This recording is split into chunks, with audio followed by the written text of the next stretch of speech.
அனைவருக்கும் வணக்கம். இந்த வீடியோவில் நாம் எக்ஸாம்பிள் ப்ராப்ளம் 3.10 தான் பார்க்க போகிறோம். A particle of mass 2 kg experiences two forces F1 and F2. So what is the acceleration of the particle? So இப்போ 2 kg மாஸ் வந்து 2 ஃபோர்ஸை எக்ஸ்பீரியன்ஸ் பண்ணுது. ஸோ அது ஒரு வேல்யூ ஃபங்க்ஷன் கொடுத்துட்டாங்க.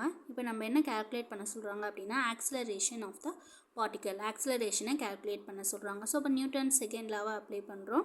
ஸோ இப்போ என்ன ரெப்ரசன்ட் பண்ணுவோம் அப்படின்னா எஃப் நெட் ஈக்குவல் டு என்ன செகண்ட் லா ரெப்ரசன்ட் பண்ணுறோம், F net vector equal to M into A vector. இப்போ நமக்கு ஏ வெக்டார் தான் வேணும் இல்லையா. ஸோ இப்போ A vector equal to F vector net by M.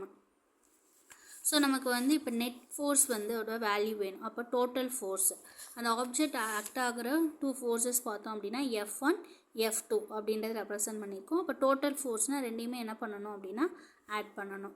So இப்போ ஆட் பண்ணனா என்ன வேல்யூ வரும் எனக்கு 8. ஸோ அப்போ 8 ஐ கேப் இங்கே பார்த்தோன்னா +8 -4 அப்போ +4j ப்ளஸ் 10k.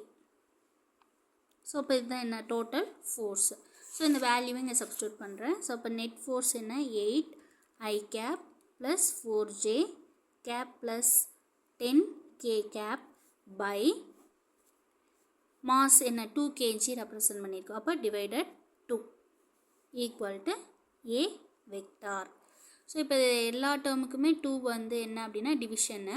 ஸோ இப்போ டிவைட் பண்ணோம் அப்படின்னா என்ன வரும் 8/2 அப்படிங்கும்போது 4 ஐ கேப் ப்ளஸ் 4ங்கும் போது 2j cap plus 5k cap equal to A vector. எல்லா வேல்யூவும் என்ன பண்ணியிருக்கோம் அப்படின்னா 2ஆல் டிவைட் பண்ணியிருக்கோம். ஸோ அப்போ acceleration of the particle A vector equal to 4i plus 2j plus 5k vector. So அதுதான் கேல்குலேட் பண்ண சொல்லி கேட்டிருக்காங்க. தேங்க்யூ.